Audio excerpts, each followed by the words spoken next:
Hey guys, welcome back to the shop. My name's Adam, S&S.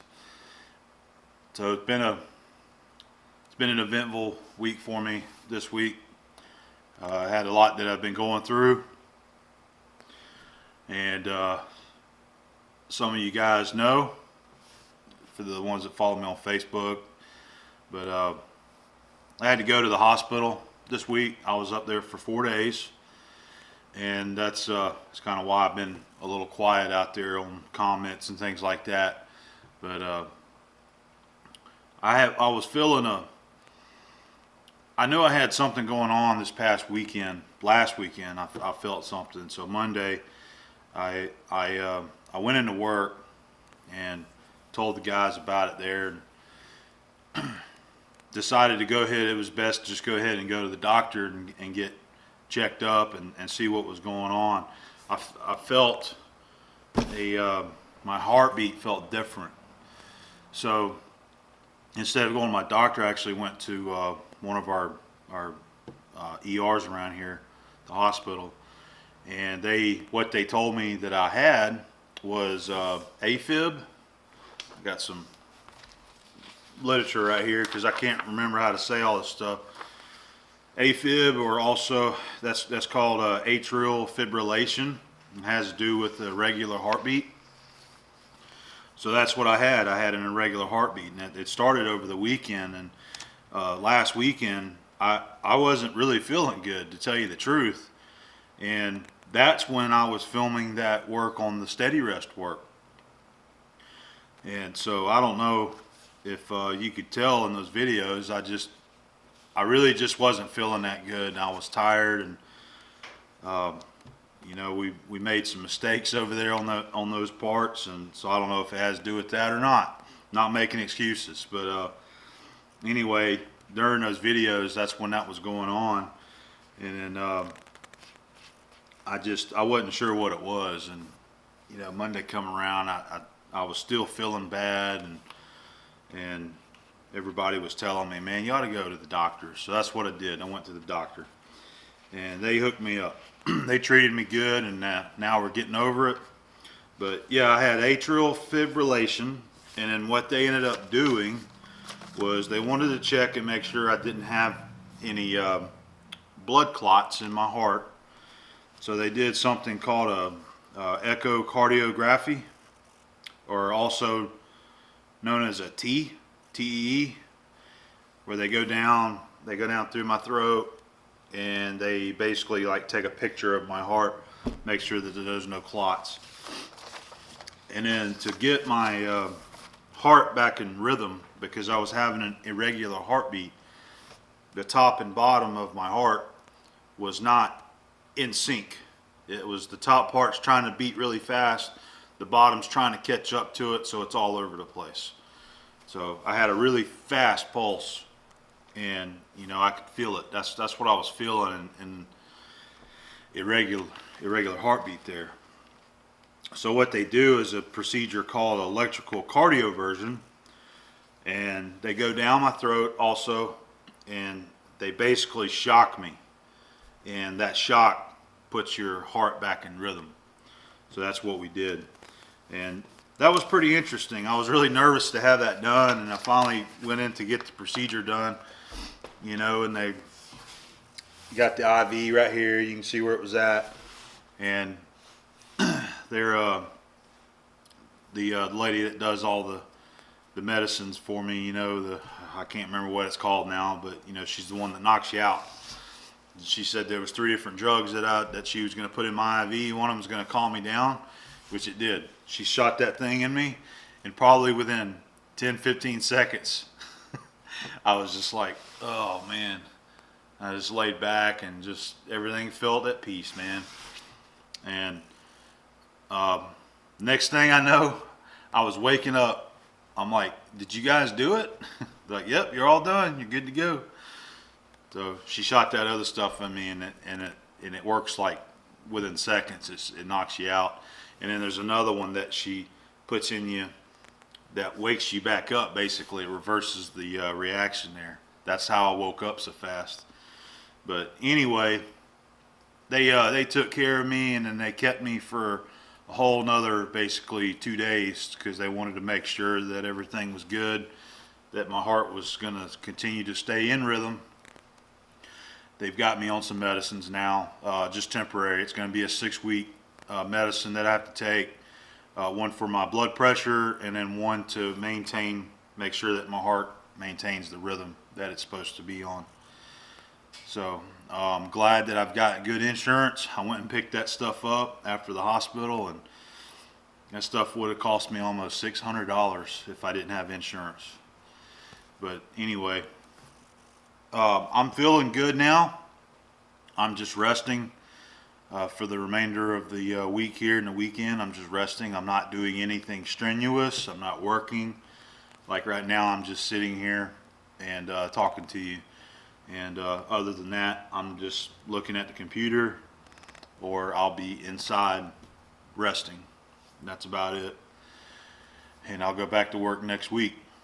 But anyway, that's what's been going on with me this week. It was really unexpected, and the doctors think that my AFib was contributed by sleep apnea. So I've actually in January going to be doing some sleep studies on sleep apnea to see if I have sleep apnea. So they're going to work on that and see if that's what's going on, because Lena says that I do, I snore, and a lot of times I stop breathing whenever I'm sleeping.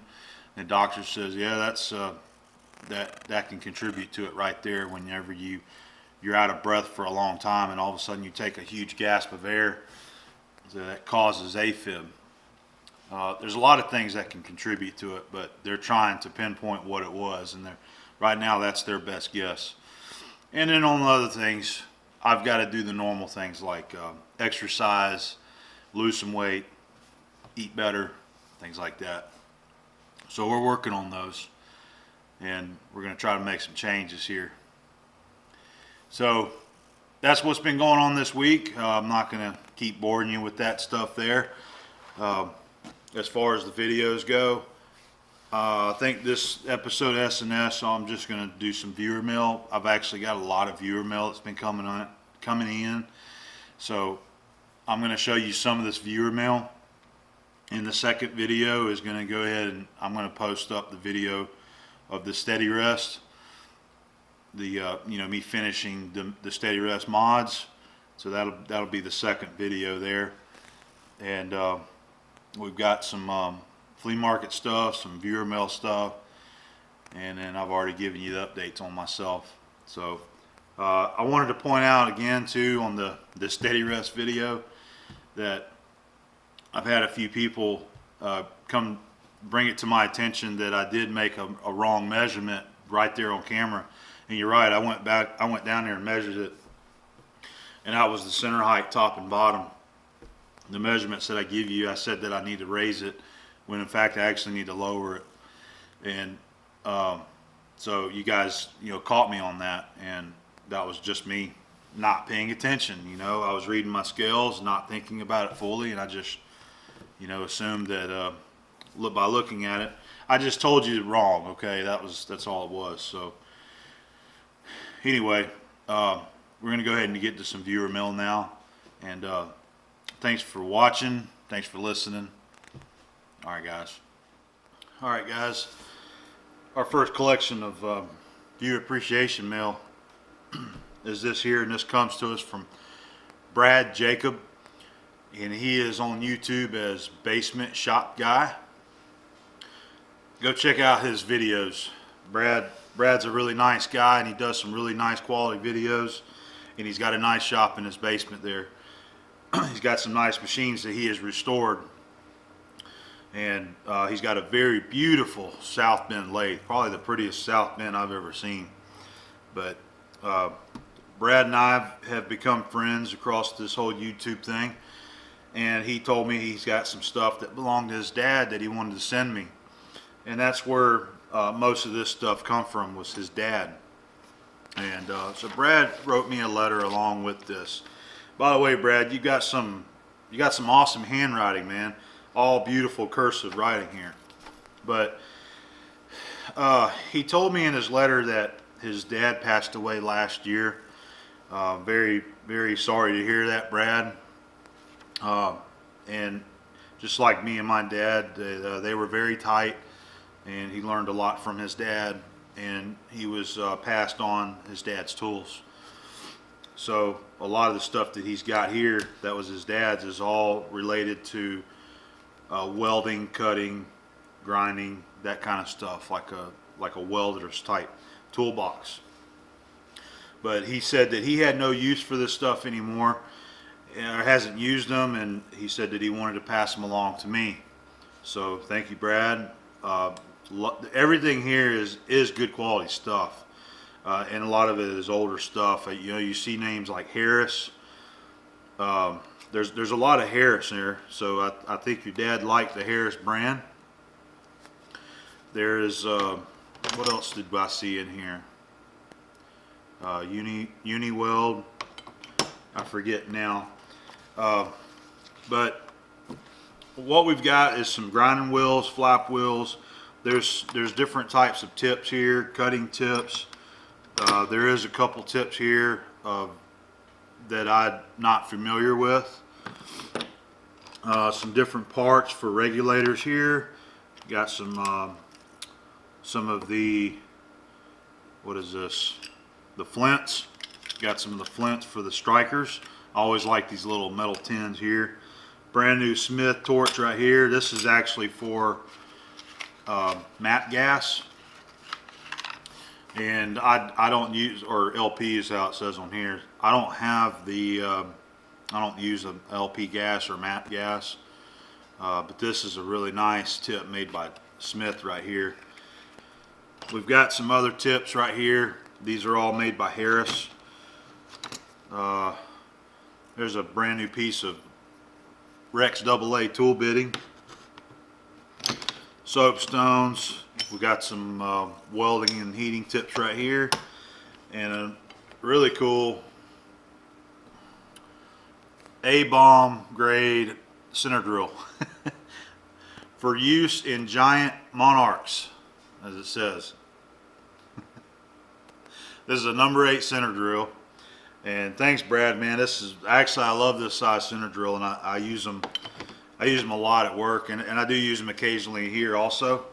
You got to have a nice 18N drill chuck if you're going to hold one of these. Moving around, we've got a brand new pack of electrodes, you know, some tungstens by Tweco. This has never been opened. 3/32. We've also got some welding shields for your, you know, the older style welding helmet. So we got some of those. He also gave me a pack, well, they're still wrapped up, but a bunch of the glass lenses that go to this also. All right, the last thing is a spare part off of a Bridgeport. This goes on the end of the end of the mill table there. You know, your hand wheels right here. This is something spare that he said he had, and also a quill handle. And I like this, man. I went down there and used it on my do-all one day, and I actually like this. It's longer than mine, so you get a little bit more leverage on it, and it's got the ball detent in it, which mine doesn't. So I might be using this, man. I'm not sure yet. I kind of like it. So anyway, Brad, thank you very much, man. Very, very special that you wanted to share your dad's stuff with me. So I'm going to keep you in mind and see what kind of things that you need around your shop. I might be able to pass some of my stuff along your way also, man. So I appreciate it, and I'm going to put this stuff up with my welding goodies, and I thank you very much. Okay, so our next box of viewer appreciation mail.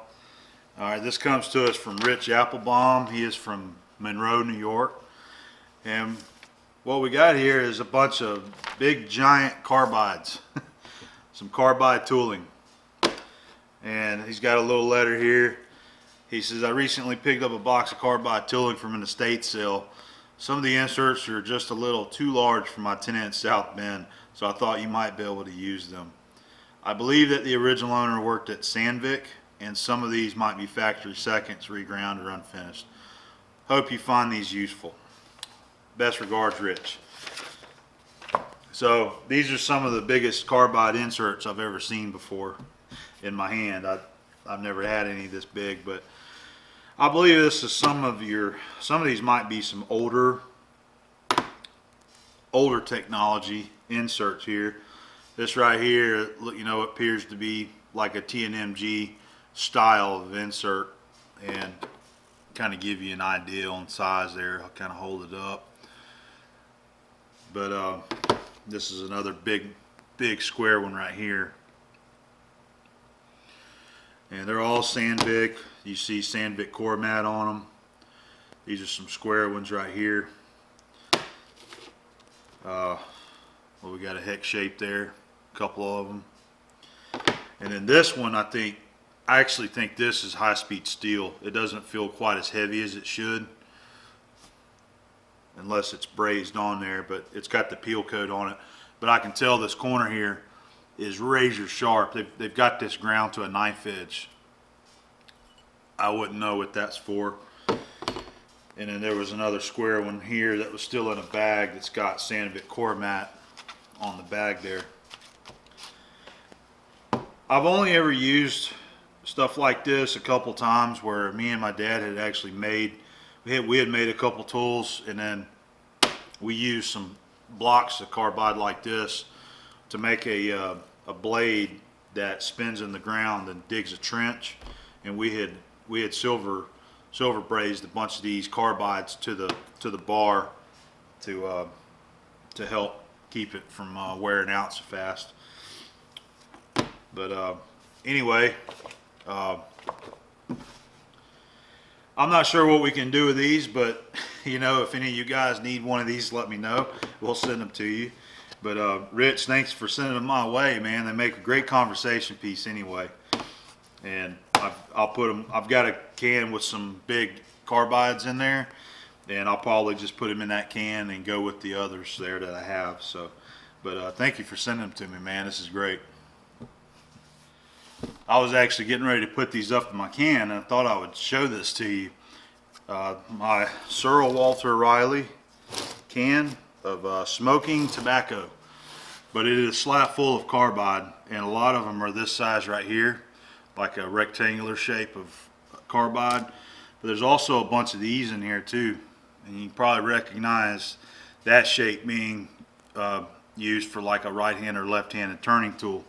There's a bunch of those in there, so you know, there's a bunch of these carbides that you can make your own tooling with. So I just thought I'd show you that. This is a big can slap full of them. If I guess if somebody ever needs some carbides like this, give me a shout. You know, we'll see about sending some your way. Also got a big old broken carbide end mill in there. So anyway, these big carbides that Rich just sent me, I'm going to put in here with these, so that all this kind of stuff stays together. And anyway, just thought I'd show you my little carbide tray. Alright guys, we got another nice package that come in from Dana Gray. He's from Townsend, Massachusetts. Dana is a maker of bamboo fly rods, you know, fishing poles there. His company is the Carlson Rod Company, maker of the Carlson 4, Dana Gray rod maker. That's pretty cool. So Dana decided to send me a few things right here that he's picked up, and these are all really nice. Start off, we've got some carbide tools. We've got there's a couple facing tools, right and left hand, and we also have some turning tools, right and left hand. Okay, these are the facing tools there. All right, then we have another tool right here that's like a parting and grooving blade. Sandstrom Carbide Products Company, Warwick, Rhode Island. I think still in good shape. And so that's the carbide tools that he said that he had picked up. and wanted to send me. By the way, he did write me a nice note right here, and he mentions that he builds the rods, and he got some of his knowledge from he had a mentor who passed away in 2002 that was a tool maker for 60 years and taught him what he knows on doing the machine work. But anyway, he picked up some of these Carbide tools here, and he wanted to send some to me. He also seen a past video that I found Hyman transfer screw set, so he had some extras that he wanted to send them to me. And then this guy right here, which is a spanner wrench, we're going to get to this. He said he seen that at the flea market, and he just couldn't pass it up. And he said it had my name all over it, so he picked it up and sent it to me. So he sent me 1, 2, 3, 4, 5, 6, 7. We've got 7 of your Hyman transfer screw sets. Very cool. Past video I showed you one, and I've got to find where I put that one there, but just in case for the guys who have not seen these yet, it's basically like a transfer punch, but you have a threaded screw here, so you screw these down in a hole. You use the holder itself, you stick that in there, screw it into your hole, pull that out, and you've got a little point sticking up, and you can lay a part down on top of it and hit it lightly with a hammer and transfer your hole location. And I believe you have 5 in each one of these, 5 or 6 in these little sets here. So we've got sets going from 832, 1032 on up to 1/2-13s, all standard sizes. So awesome stuff, Dana. I really appreciate it. All right, this thing right here, I was shocked whenever I pulled this out of the box. And that's because at work, you know, we do the cylinder work. At work, I've been trying to get them, I've been trying to tell them about this spanner wrench for a long time, and nobody will listen to me. And I didn't want to buy it myself because these things are pretty expensive. But this is an adjustable spanner that you can use for either a rod gland, a piston, you know, let's just say a piston, because usually you got to drill holes on the end to unscrew it. So you stick that in there, and then this is a 3/4 drive. You have like a 3/4 drive pull handle, and you stick that on there and use it. And it's nice and heavy duty. And it's reversible too. You've got 2 different size pins there. You got 1/4 inch and 5/16. The stuff that we have is different than this. But anyway, Dana, I'm going to take this guy to work, and I'm going to show them what this is and how it's used, and I'm going to prove it to them that it's better than what we got. And then once I do that, maybe they'll jump on board and they'll order a couple of them. I do know that SPX Power Team sells this. I don't know who makes it, but they sell it. But anyway, thank you very much for this, man. That is a great tool that you hardly ever see, and it will come in handy. I really appreciate it. I do have a 3/4 drive ratchet, so I can use that if I ever want to use this thing around here. One last thing is Dana printed out the actual original Hyman little literature book that they send whenever you would buy these things, I guess. So he made a copy of it and sent it to me. So that's that's pretty neat, getting to read this little pamphlet right here. So anyway, Dana, thank you very much. I really appreciate it. I love everything you sent right here. And I think these, all the Hyman sets are probably going to go into one of the Gerstner drawers now. So thanks, buddy. All right, we got another package here from Ken Goddard. He's from Yole, England. So this one come from overseas. And he sent me a nice little package of good stuff right here. Start off with is a full set of the boxed in wrenches here. This is a brand I have never seen before. They're made in England. It says King Dick, England. but it is a full set going from 5/16 all the way up to 1 inch. So they look like nice quality, nice chrome plated wrenches there. So very nice set of wrenches there, Ken. Thank you very much. Moving down the list here, we've got a neat little. This looks like a cast aluminum, possibly, but what it is, it's a little rack for your drills, and it goes from 1/16 all the way up to 1/2 inch in a circular pattern there. So you could put a set of your drills in this, and just have it sitting there on your bench. By the way, the center says Dormer Drills, British made. I like the patina on it too. I'll probably just kind of give it a little wipe down, get rid of some of the dust that's on it, and leave it just like that. All right, next thing right here is a really nice little small tap wrench.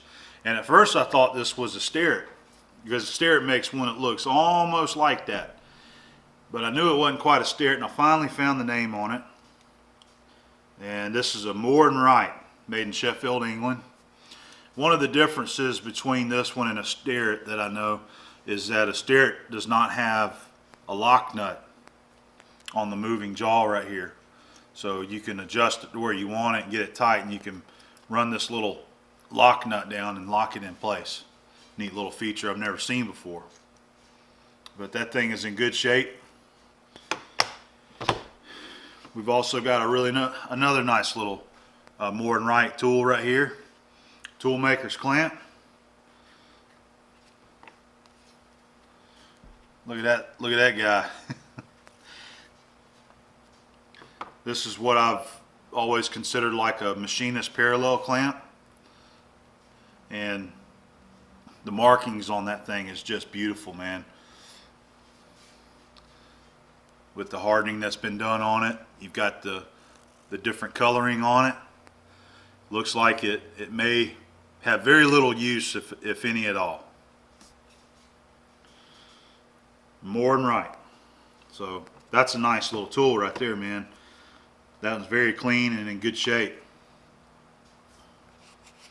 And then the last thing here is a set of taps. A Dormer high-speed steel Sweden. And that's that type of tap right there. Can't remember exactly what you call it. I believe it's 6 millimeter. So we've got a full set of those. You have your starter, plug, and bottom. Okay. Very nice set of taps there. So, and these are brand new, never been used before. So Ken, nice tools, man. Really nice stuff right here. Thank you for thinking about me and sending them this way. I really appreciate it. Like I always say, a lot of good stuff we can put to use here. I'm gonna put the wrenches over in the Lista and put these other tools away. So thank you very much, man.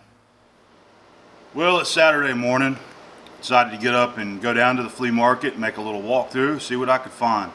And found there was one gentleman out there, had a very nice table full of tools, lots of really nice stuff.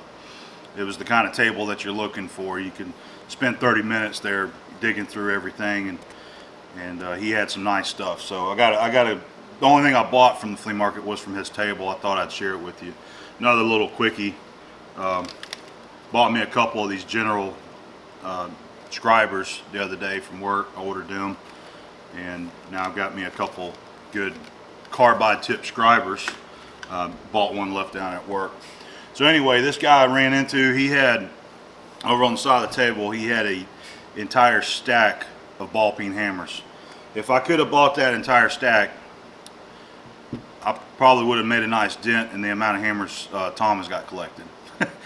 But I'm not collecting hammers, I'm just looking for good stuff. So the first one I grabbed was this nice big 40 ounce. It's a Stanley, and it's in really good shape. Okay, that was the first one that caught my eye, so I grabbed that one and held on to it. I've got one this size and I do use it. They're nice to have. So I dug through the stack and I found a couple more, and I found this one in really good shape, and this is a plum. See if you can see it there. Plum. Nice hammer. So I got that one, and another one about the same size here. And this is a Blue Point ball peen hammer. This one's also, you know, it's fitted really nice clean condition. So there was another one there I picked up, and that's this little guy right here. And I bought this because you can't look at ball peens without thinking about our buddy Tom.